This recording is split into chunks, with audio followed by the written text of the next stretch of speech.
¿Qué tal? Buenas tardes. 9 minutos para las 2 de la tarde de esta jornada de miércoles en la que por quinta vez ha comparecido el presidente del Gobierno, Pedro Sánchez, para solicitar a la Cámara una nueva prórroga del estado de alarma. Una prórroga que ha salido adelante por 15 días, como ya se había adelantado, en lugar de los 34 que quería Sánchez. Esta vez la prórroga cuenta con el apoyo de Ciudadanos, PNV y Coalición Canaria, además del Partido Socialista. El Partido Popular ha criticado la gestión del Ejecutivo en esta crisis sanitaria. Pablo Casado ha dicho que la legislatura pende de un hilo, mientras que Esquerra Republicana, quien dio apoyos para la formación de gobierno, ha dicho que se ha resquebrajado lo que pondría en peligro, dicen, sacar adelante los presupuestos. En el Parlamento de Canarias ha continuado el pleno hoy de los asuntos sociales, donde se han centrado las preguntas precisamente en este aspecto. Sale aprobado por unanimidad el decreto ley de medidas de protección a los más vulnerables, entre ellas el ingreso canario de emergencia. María Herrera, que va a ayudar a 38.000 familias sin ingresos.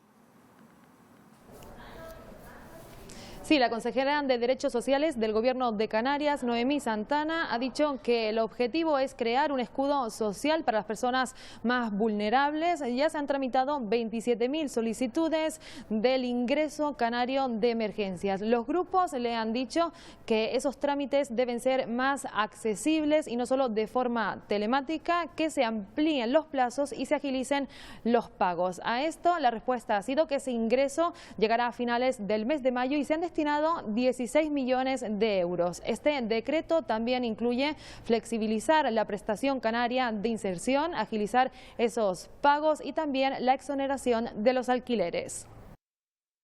La creación del ingreso canario de emergencia, la ampliación y agilización de la prestación canaria de inserción y también la exoneración del pago de cuotas de alquiler a las personas adjudicatarias de vivienda pública. Vamos a repasar los datos de las últimas horas respecto al coronavirus. 7 nuevos casos de contagio. Es el saldo que nos lleva las últimas 24 horas en Canarias. Las nuevas altas de esta noche han sido 38, por lo que los casos activos se reducen en las islas hasta los 518. Y además este martes no se ha registrado ninguna víctima mortal. La cifra de fallecidos total se sitúa en 155. En total, el acumulado desde el comienzo de la pandemia en las islas es de 2.300 casos. Aunque ya decimos que son poco más de 500 los que permanecen activos. El número de fallecimientos se mantiene en 155.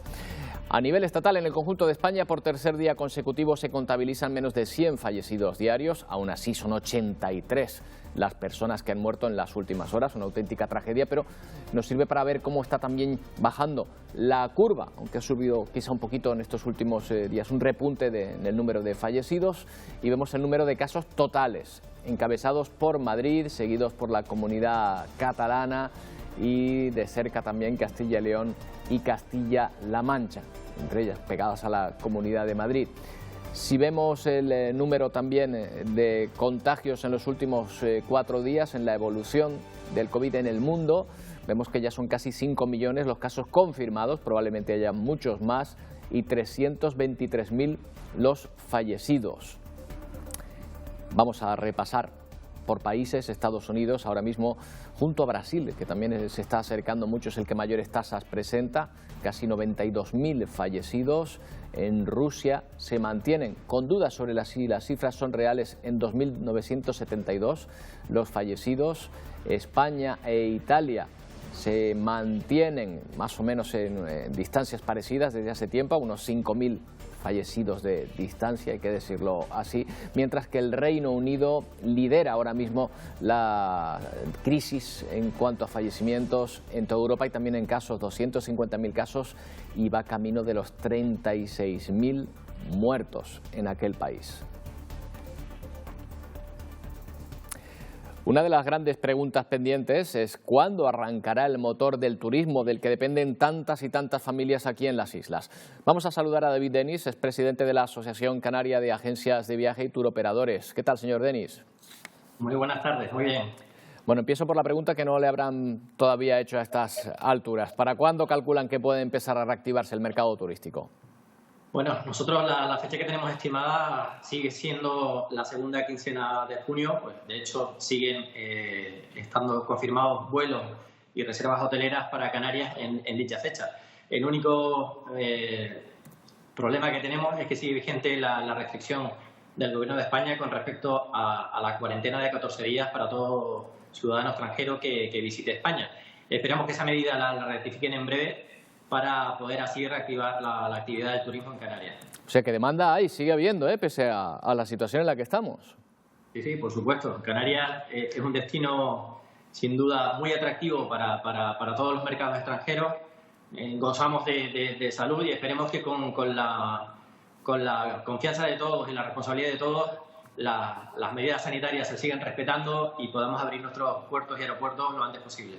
Bueno, en Alemania esperan uno de los mejores veranos de su historia, porque claro, se van a quedar, dicen la mayoría de los alemanes allí. ¿Cuándo creen que perderán el miedo a salir de sus fronteras? ¿Qué habrá que hacer para que se anime la mayoría a salir? Hombre, inicialmente que todos los gobiernos europeos lleguen a un consenso en cuanto a las medidas y también en cuanto a la apertura de fronteras. Esa sería la principal noticia que esperamos todos, porque dependemos de ese consenso para que las fronteras se abran y por lo tanto ya todos los ciudadanos se puedan mover sin ningún problema. Aquí en Canarias empezaremos a partir de la misma fecha de junio, desde que las medidas sanitarias lo permitan, a realizar vuelos interinsulares y luego comenzaremos con los nacionales. Esperemos que los europeos se sigan, como le digo, manteniendo a partir de la segunda quincena de junio y que puedan venir todos esos turistas a Canarias a disfrutar de nuestro clima. Claro, nosotros tendremos que dar garantías o dar una imagen que garantice la seguridad sanitaria para todos estos visitantes, pero también las líneas aéreas. ¿Cómo creen ustedes que va a cambiar la experiencia de viajar en las aerolíneas después del COVID? Bueno, ya hemos visto que actualmente para poder viajar, incluso en días como hoy, los clientes han modificado ya su manera de viajar. Actualmente está totalmente obligatorio el hecho de que viajen con mascarilla o se les denegará el embarque. Por lo tanto, las medidas, estamos viendo que en los vuelos domésticos no se están respetando esas medidas de distanciamiento. Se ha autorizado a las compañías a que se puedan utilizar todos los asientos alegando esos filtros que van renovando el aire de los vuelos. Y en Canarias esperemos que nuestros vuelos interinsulares también puedan adoptar las medidas y evitar la restricción que ahora mismo tienen nuestros vuelos de las compañías locales, que tienen que estar volando al 50% de la ocupación. Hace tiempo se mostraron muy críticos con la Comisión Nacional de la Competencia por cuestionar el 75% de bonificación en los billetes canarios. ¿Cree que la crisis en la que ya estamos pone en peligro estas subvenciones? No, para nada. El derecho del descuento de residente que hemos adquirido los canarios lo hemos ganado a pulso por nuestra ultraperiferia y además es un reconocimiento que está en nuestro Estatuto de Autonomía. Por lo tanto, ese descuento es intocable. Si las autoridades tienen que ver algún tipo de problemas por presupuesto, tienen competencias perfectas para que ese control se haga de otra manera que no tocando ese derecho adquirido que tenemos los canarios, que es nuestro descuento de residente para poder viajar. ¿Pero cree que van a subir el precio de los aviones? Porque claro, de entrada las compañías se van a encontrar con menos viajeros, menos vuelos por lo menos, y encima tienen que hacer esa separación mayor, transportarán menos. ¿Eso se va a traducir en un mayor precio en los pasajes? Hombre, nosotros desde las asociaciones, no solo la Canaria, sino a través de nuestra Federación Nacional, estamos exigiendo que eso no se revierta en el cliente. Si esas medidas van a reinvertir en que el cliente tenga un sobrecosto en sus billetes, todas las medidas que estamos haciendo desde las asociaciones para reactivar el turismo no servirán para nada. Si los precios se encarecen, la gente no viajará. Por lo tanto, esperemos que busquen otras medidas que no sea el implantarlo a las tarifas de los vuelos y que los clientes, por tanto, tengan que pagarlo. Por otro lado está la experiencia, la expectativa de los pasajeros, señor Denis, una vez vengan a Canarias, lleguen a Canarias. ¿Cree que existe el peligro de que nos pasemos en las medidas de seguridad? Es decir, que la experiencia de estar en un hotel se convierta quizá en estar en una especie de centro hospitalario. No. Me consta que el sector hotelero está trabajando muy mucho para que la experiencia de los clientes, con todas las medidas sanitarias que tenemos que implantar, sea atractiva y precisamente evitar que se encuentren como que están en un hospital en vez de disfrutando de un destino como Canarias. Las medidas tienen que pasar siempre porque tanto en origen como en destino se controlan los clientes una vez que lleguen a nuestros aeropuertos o a nuestros puertos, se le tomen las medidas de temperatura y por tanto puedan disfrutar sin ese tipo de restricciones tan severas de nuestro clima, de nuestro entorno y de las actividades que cada isla le ofrezca al cliente durante su visita. ¿Han observado cambios en la demanda en este sentido? Es decir, que a lo mejor muchos huyan del turismo masificado para buscar destinos que habitualmente son menos demandados, o a lo mejor experiencias, qué sé yo, a lo mejor de turismo rural en las cuales sepan que van a estar en compañía de menos gente o en contacto con menos gente. Sí, efectivamente, todo esto va a conllevar que la gente, bueno, ya lo hemos visto en diferentes reportajes, que ha aumentado las reservas en alojamientos tipo villas, en las que las familias gozan privadamente de una piscina que le ofrezca la villa, así como actividades de turismo rural, apartamentos, incluso hasta caravanas, que hemos visto que también los campings están recibiendo aumento de reservas para las temporadas de verano y las sucesivas. Le digo, igualmente, los hoteles están preparados, se están preparando, se han adelantado indicando a los gobiernos los protocolos que ellos piensan que son los mejores para que las estancias de los clientes sean fructíferas y que disfruten. Por tanto, volveremos en breve a la normalidad, eso sí, acompañados de los nuevos protocolos que se han implantado en todos los sectores de turismo. Pero sin duda podremos disfrutar de vacaciones en breve como lo hacíamos antes. Por último, señor Denis, laboralmente, su sector en concreto, ¿cómo va a afrontar ahora el reinicio de la actividad, que me imagino que no será de golpe, que irá de forma paulatina, con el personal, manteniendo el personal más o menos que había hasta ahora, o cree usted que va a ser inevitable el tener que llevar a cabo despidos? Hombre, la circunstancia que nos vamos a encontrar cuando todo esto pase, nadie tiene certeza de su empresa va a continuar abierta o no. Yo tengo constancia de que nuestros asociados a día de hoy ninguno ha abierto sus puertas, porque somos en nuestro canal de distribución, hasta que no se reactive todos los sectores del turismo, no tiene ningún sentido que nosotros abramos las puertas.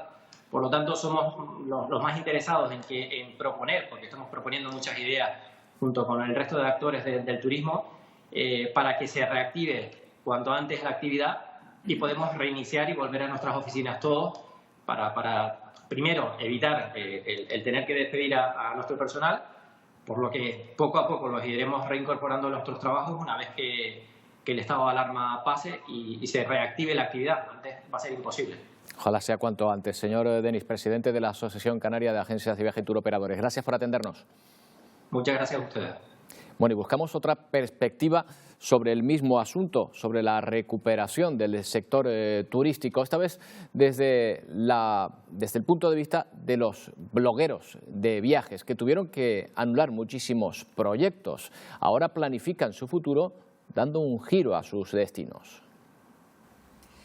Estaban acostumbrados a viajar con frecuencia. Muchos trabajan precisamente para poder desarrollar su pasión, conocer otros países. Pero ahora, con el coronavirus presente, han tenido que anular proyectos. Es lo que le ocurre a David y Raquel. Íbamos a recorrer Sudamérica. Íbamos a visitar Brasil, Argentina, Chile y Bolivia. También Isla de Pascua en Chile, que era un sitio que nos hacía muchísima ilusión. Esta situación ha hecho que cuando todo esto termine, empecemos a viajar por Canarias. Lo mismo le ocurre a Sene. Asegura que ya echan falta hacer las maletas. En cuanto a no poder viajar, sí que empiezo a acusarlo con mucha más fuerza, porque ya ha pasado bastante tiempo. Yo creo que volveremos a viajar en cuanto sea posible para nosotros y para otros países. Para muchos es el momento de ahorrar y planificar viajes de interior más cercanos y seguros. Es el caso del tinerfeño Fernando Palarea, acostumbrado a dar la vuelta al mundo. Voy a disfrutar mucho del turismo ahora por nuestras islas. También me ha servido este periodo de confinamiento pues, para estar con mi familia después de largos viajes de más de 14 meses. Sí que hay muchas maneras de viajar desde casa. Por ejemplo, reviviendo antiguos viajes con fotos, ¿verdad? O jugando con las niñas con los mapas y de paso aprendemos algo de geografía. Todos estos blogueros de viajes saben que estamos en un momento de cambio. Viajar no será lo mismo, pero dicen habrá que reinventarse. De momento apostarán por recorrer Canarias y dejarán lo de cruzar el charco para más adelante. Y vamos a mostrarles la labor de unos tinerfeños que llevan trabajando desde hace tiempo para que nadie se quede sin alimentos. Lo hacen en Barcelona. Es un matrimonio de Tenerife que dirige la sede del Ejército de Salvación, que ofrece desayunos y comidas a más de 60 personas sin hogar al día.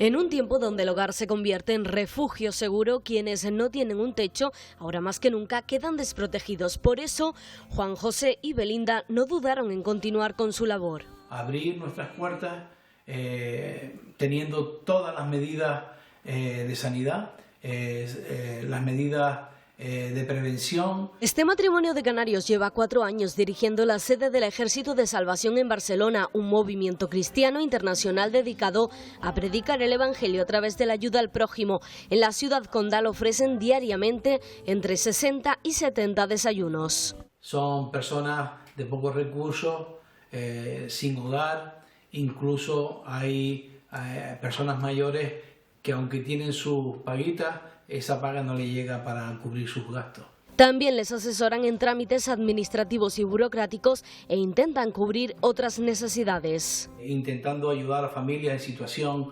de riesgo, de exclusión social, y para ello tenemos varios centros de distribución de ropa. Y todo, dice Juan José, sufragado por sus miembros y con la ayuda de varias empresas que donan alimentos. En estos tiempos las videollamadas y videoconferencias se han convertido en un elemento que nos acompaña día a día para hablar con los amigos, los familiares, para trabajar también. A pesar de ser muy útiles, el exceso de uso también puede tener efectos negativos, como una agenda demasiado apretada o incluso fatiga mental. Para hablar con la familia y amigos, para tener reuniones de trabajo, la videollamada se ha incorporado en la rutina como un recurso esencial. A pesar de sus múltiples beneficios, su uso en exceso puede generar dependencia o desorden en la rutina. Distracción, una falta de concentración. Lo mismo exactamente que con la comunicación presencial. Si tenemos 20 llamadas al día, es que estamos agotados, ¿qué más vamos a hacer? En el trabajo, las videoconferencias pueden causar el caos en la agenda y crear una sensación de falsa productividad. El efecto multitarea nos da una falsa sensación de que hacemos las cosas, de que hacemos muchas cosas y que además las hacemos bien, pero no es verdad. Lo que nos dice la investigación es que nuestro rendimiento empeora e incluso se resiente nuestra emocionalidad. Aunque aún es pronto, estudios en tiempo real ya aseguran que las videoconferencias y el trabajo telemático tendrán consecuencias para la salud. Se está desarrollando una nueva enfermedad psicosocial que es la fatiga mental, que está deteriorando la salud laboral de los trabajadores. La clave para evitarlo está en la organización, crear una rutina saludable en la que la desconexión y el tiempo a solas también tengan lugar. La Guardia Civil encuentra y retira del mar 3 nasas de gran tamaño para capturar peces de manera furtiva. El hallazgo se produjo en la costa de Añasa, en el sur, en Santa Cruz de Tenerife. Las nasas no tenían identificación y ya contenían unos 20 kilos de pescado que fue liberado por los agentes. Una acción conjunta del Servicio Marítimo de la Guardia Civil y del Ministerio de Pesca contra la pesca furtiva. Estas 3 nasas de gran tamaño utilizadas para la pesca furtiva contenían en su interior 20 kilogramos de pescado en el momento en el que los agentes la retiraron del mar, cuando se encontraban a 8 metros de profundidad y a 20 metros de la costa. Bueno, y otra forma de ayudar, la que plantean los arquitectos colegiados a los hoteles para que puedan adaptarse a las exigencias de esta pandemia y poder volver a la actividad cuanto antes. Vamos a hablar a esta hora precisamente con el representante de la persona que es Alfredo Sanz, que es presidente del Consejo General de Arquitectura. Señor Sanz, ¿lo he dicho bien? Casi, Roberto, casi. Es muy importante el apellido, es la arquitectura técnica. Vale, venga. También pues conocidos históricamente por los aparejadores. Bueno, pues señor Sanz, queda dicho. Cuéntenos, ¿de qué manera prestarían su ayuda?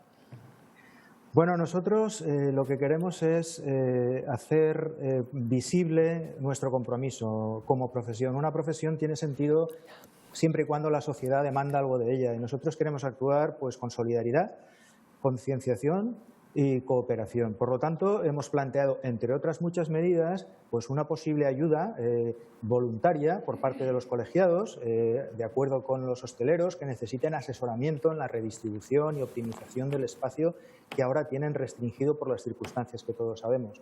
Entendemos que nuestra formación generalista tiene un valor añadido a la hora de plantear múltiples soluciones para un mismo problema. Claro, porque ustedes no solo plantean la construcción de espacios, también su distribución, también son interioristas, ¿no? O estudian esa disciplina. Sí, nosotros somos una profesión eminentemente versátil. Generalmente, pues lo más conocido es la dirección de la ejecución de las obras, pero efectivamente trabajamos en amplios sectores, como puede ser el que los que usted ha comentado, el interiorismo, otros muchos. Últimamente, el Consejo, en su línea de trabajo, pues fomenta digamos, la difusión de, sobre todo, los temas de la salud y los edificios, de nuestra relación con los edificios y cómo mejorar los problemas que se derivan de nuestra interacción con ellos. Denos una pista, señor Sanz, porque, por ejemplo, uno de los problemas, intuimos, de los hoteles va a ser el de separar a sus clientes, que se guarden las medidas de seguridad, claro, teniendo en cuenta que hay muchísimas personas dentro de su establecimiento. ¿Cómo ayudar a los hoteles a mantener esa separación sin que sea demasiado agresiva con la experiencia que recibe el visitante? Hombre, ir de vacaciones supone, entendemos, una relajación en ciertos hábitos, pero ahora hay que hacer consciente la situación que estamos viviendo y, por tanto, primero contribuir desde nuestra responsabilidad personal. Pero una vez esto conseguido, lo que tenemos que intentar es que, distribuyendo los espacios de una zona agradable, de una forma agradable, zonificando, sectorizando, con aquellas medidas que nos han dicho las autoridades que tenemos que cumplir, pero siempre de una forma, digamos, atractiva visualmente, no poniendo barreras insalvables, no poniendo advertencias tampoco agresivas. Por eso digo que nuestros compañeros canarios están perfectamente preparados para asesorar en estas materias a los hoteleros, a los propietarios de negocios que tienen que levantar la persiana en estas condiciones. Tanto tiempo en casa nos ha permitido fijarnos en cosas en las que antes no reparábamos, nunca mejor dicho. Ustedes han hecho un estudio, una encuesta a nivel estatal, pero en la que, por ejemplo, se han dado cuenta de que los canarios nos hemos fijado mucho en las humedades y en el ahorro de energía. Cuéntenos esto. Bueno, sí, hemos hecho en colaboración con una mutua una encuesta muy potente a nivel nacional que nos ha enseñado una serie de fotografías de esta experiencia del confinamiento, ¿no? Cómo perciben las personas ahora, después de haber estado intensivamente en sus hogares, las deficiencias o las bondades de... Entonces, por ejemplo, en Canarias, pues sí, nos ha llamado la atención que la gente, hay un interés especial en buscar el ahorro energético. Hay un 29%, concretamente tengo aquí los datos, un 29% de gente que estaba preocupada en cómo reducir el consumo energético frente al 20% del resto del país. Bueno, en esto trabajamos también, absolutamente competentes para asesorar a la gente. El ahorro energético es lo que nosotros llamamos la hipoteca oculta, es decir, todo el mundo busca el mejor diferencial del Euribor y tal, pero sin tener en cuenta que la energía puede resultar un ahorro de a lo mejor algunos miles de euros al año. Hay que atender a esto, hay que atender a esto. Pues sí, pues la verdad es que sí que es una cuestión en la que a lo mejor muchos no habíamos caído hasta que toca pagar el recibo de la luz, ¿eh? Ahí ya empezamos a darnos cuenta. ¿Cree usted también que puede cambiar la demanda en cuanto a nuestro espacio vital, que se empiecen a buscar casas más amplias aunque estén más alejadas de la ciudad, o que a lo mejor quien tienda a cerrar balcones ahora haga justo lo contrario, tienda a abrirlos porque se ha dado cuenta de lo que vale un balcón? Bueno, en efecto, hay incluso hasta compañeros nuestros que han habilitado soluciones modulares para balcones en busca del aire, ¿no? Lo podríamos llamar. Nosotros lo que realmente nos gustaría es que no tuviésemos que volver a pasar por una situación similar, ¿no? Desde luego. Evidentemente vamos a partir de esa base, pero si esto no es posible, yo creo que ya con todo lo que hemos aprendido y la experiencia que hemos sacado de esta, ya sería más complicado volver a tener que pasar por lo mismo. Pero bueno, sí que hemos estado observando que existe una percepción por encima de lo normal de las bondades de las viviendas. La gente tiende a, y vamos a expresarlo así, a conformarse con lo que tiene. Pero esto entra en contradicción con lo que se está viendo en el mercado inmobiliario, que está repuntando la demanda de viviendas en el campo, ¿no? Por decirlo de alguna manera. Todos somos muy urbanitas, pero cuando podemos abandonamos la ciudad. Esto sí que es un tema de debate que habrá que plantearse para los modelos ciudadanos en el futuro. Claro, para plantearlo desde una perspectiva mucho más amplia, probablemente. Oiga, a lo mejor una cuestión que si se mantiene la estancia en casa de muchas personas, el teletrabajo, puede producirse este verano. Porque claro, muchos van a instalar una piscina hinchable en su casa, muchos en un piso, y una piscina algo grandita puede llegar a contener a lo mejor hasta 600 litros de agua. ¿Está preparado un piso, una estructura para soportar esa cantidad de agua, de repente ese peso? Porque a lo mejor hay que tener en cuenta esa situación. Sí, Roberto, considero fundamental y muy importante esta pregunta que planteas, porque no se puede alegremente sobrecargar una estructura que no está pensada para recibir ese peso. Independientemente de las dimensiones de la piscina, voy a dar un dato que es fundamental. Es decir, por término medio y teniendo en cuenta que las condiciones de la estructura sean las normales y que no sea una estructura muy antigua, que esté en buenas condiciones de uso, todo aquel embalsamiento de agua que sobrepase los 30 centímetros de altura está poniendo en cuestión la estabilidad de la estructura. No estoy diciendo que vaya a colapsar ni que vaya a haber ningún problema inmediato, pero sí que hay un riesgo evidente. La sobrecarga prevista para un uso vivienda aproximadamente ronda los 300 kilos metro cuadrado. Por lo tanto, 30 centímetros de agua en un metro cuadrado ya son 300 kilos. Las piscinas normalmente no sé si tienen 50, 60, 70 centímetros de altura. Esto evidentemente hace indispensable la consulta a un profesional para poder ver la viabilidad de la colocación y, en su caso, en qué sitios podría producir menos problemas, como cerca de nudos estructurales, vigas, en fin, todo esto. Se nos ocurre de entrada un balcón y a lo mejor uno no es luego la materia. Un balcón no es el sitio a lo mejor que más carga puede soportar, no lo sé. A mí se me ocurre de entrada que no sería un buen lugar. Claro, o sea que mejor buscar... Los balcones normalmente funcionan en voladizo y no tienen, digamos que todo el contrapeso se hace desde el interior y no tendría otro punto de apoyo para repartir la carga. Pero bueno. Pues déjenme que dé estos dos consejos. Primero, que consulten si hace falta con un arquitecto técnico. Y en segundo lugar, que si van a coger una piscina que vaya a superar, como acaba de decir usted, los 30 centímetros de altura, bueno, mejor que se lo piensen, pero si no, que busquen un sitio que no sea un voladizo, que esté cerca a lo mejor, qué sé yo, de un muro de carga o algo así. Efectivo, suscribo esas propuestas, que consulten a un técnico, que para eso estamos, y les vaya a garantizar, digamos, la tranquilidad de no tener un susto de cualquier tipo. Alfredo Sanz, muchas gracias por habernos atendido y por habernos dado estos consejos, que sería mejor consultarlos directamente con profesionales, pero bueno, aquí nosotros les vamos dando un avance. Muy bien, un placer, Roberto, muchas gracias. Gracias, un saludo. Bueno, pues esto respecto a los arquitectos técnicos y sus propuestas. Se ha sellado el convenio entre el Gobierno de Canarias y el Ayuntamiento de Arrecife para edificar 200 viviendas de protección oficial. 20 millones de euros se han destinado a esta promoción, que se levantará sobre 3 parcelas municipales cedidas por el Ayuntamiento capitalino. Ahora comienza el proceso administrativo para encargar la redacción de un proyecto de construcción y posterior edificación. Lanzarote es una de las islas donde menos se ha construido viviendas de protección oficial en Canarias. Desde el año 74 no se construyen viviendas públicas de manera importante en Arrecife de Lanzarote. Han pasado más de 40 años y ya va siendo hora. A ceder otras 200 viviendas, suelo para otras 200 viviendas, pero esta vez de promoción privada. Bueno, ayer lo comentamos con nuestra jefa de meteorología, Victoria Palma. El sol se está debilitando y esto da lugar a informaciones catastrofistas muchas veces sobre las consecuencias de este fenómeno. Pero hemos preguntado al Instituto de Astrofísica de Canarias y su respuesta ha sido contundente. El comportamiento del sol es absolutamente normal.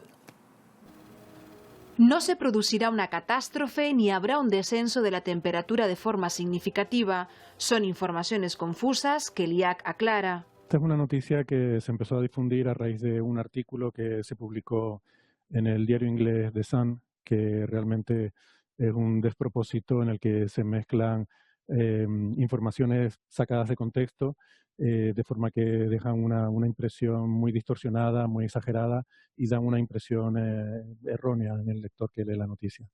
El Sol es tremendamente estable en su producción de energía.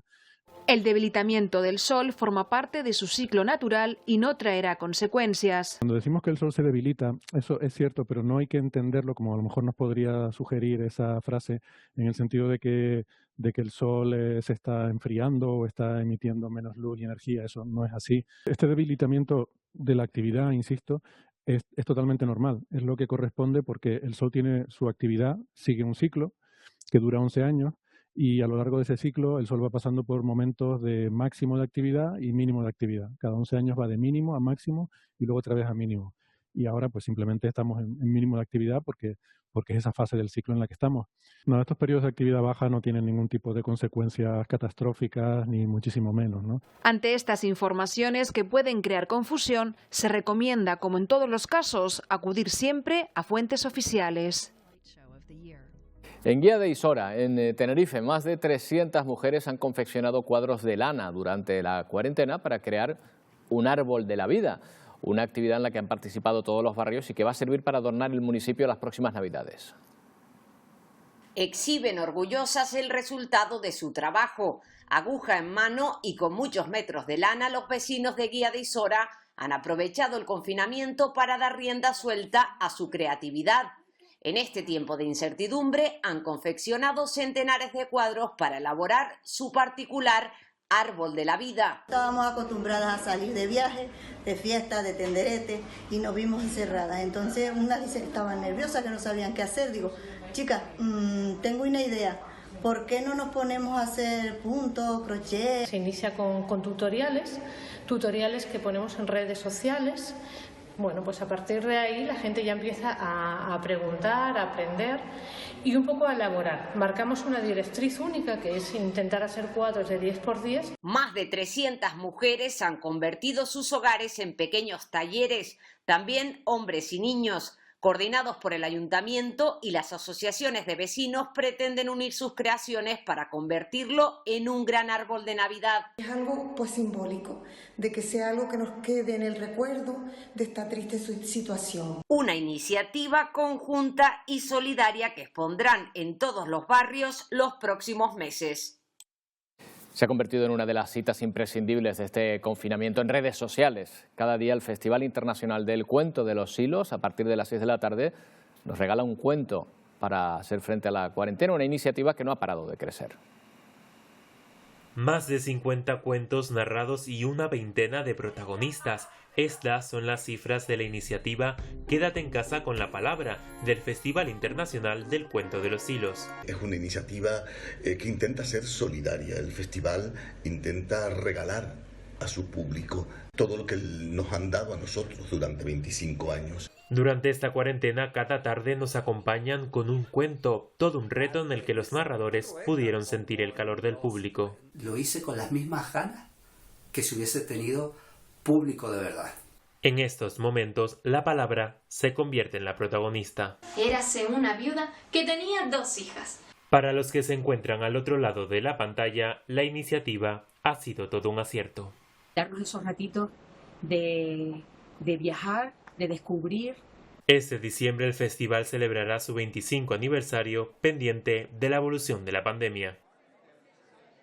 Bueno, y desde hoy hay novedades respecto a nuestro comportamiento y las exigencias gubernamentales para lo que tengamos que hacer con las mascarillas. El Gobierno estatal ha publicado en el BOE la orden ministerial por la que regula las condiciones para el uso obligatorio de mascarillas. Será obligatorio para las personas con edad superior a los 6 años en la vía pública y en espacios cerrados cuando no se pueda mantener la distancia de seguridad de 2 metros. La orden trata de reducir la transmisión de contagios del coronavirus porque no se dispone de otras medidas todavía como la vacunación. Por ejemplo, si van ustedes a misa y esa separación de 2 metros no es posible, pues hay que llevar mascarilla. Muchos fieles han podido acudir de nuevo a las iglesias, que también han tenido que adaptarse. En Candelaria hemos asistido a un oficio y hemos visto las nuevas rutinas a las que hay que adaptarse. Con el aumento progresivo de la movilidad, cada vez son más las personas que se acercan a Candelaria y aprovechan para acudir a misa. Se pueden celebrar desde el 11 de este mes y, por supuesto, con cambios, algunos generales que ya todos conocemos. Se debe mantener la distancia entre personas. Además, la capacidad de los templos se ha limitado. Pero también hay otros cambios específicos. La paz se dará estos días con un simple gesto, sin contacto. Un momento delicado porque se juntan los asistentes es el de la comunión. Para darla el sacerdote extrema las precauciones. La normativa es siempre en la mano, pero si alguien por algunas circunstancias quiere recibir la comunión en la boca, tiene que venir siempre al final. Los fieles además deben recibir la Eucaristía en silencio. Pues se supone que es lo que tenemos que hacer, cuidarnos muchísimo. Hay que hacer lo que hay que hacer y tener la confianza ciegamente en Dios. Si de verdad las cumplimos todos, sí son seguras. El problema es cuando yo lo hago, tú lo haces, pero 3 más no lo hacen. Entonces entran y cuando se les dice, por favor, pónganse la mascarilla, se molestan encima. Eso cambiará. A partir de este jueves, las mascarillas en las iglesias, como cualquier otro lugar cerrado, serán obligatorias. La Orquesta Filarmónica de Tenerife también se ha sumado estos días a realizar una obra artística desde el confinamiento. Una interpretación hecha en memoria de aquellos que, como consecuencia del COVID-19, han arriesgado su vida, de los que han perdido con esta pandemia y de quienes lo han superado. Una obra que lleva como título Volveremos a brindar, con la letra, la música de Lucía Gil. Esta pieza ha tenido un arreglo orquestal único. Con esta obra de la Orquesta Filarmónica les dejamos un segundo.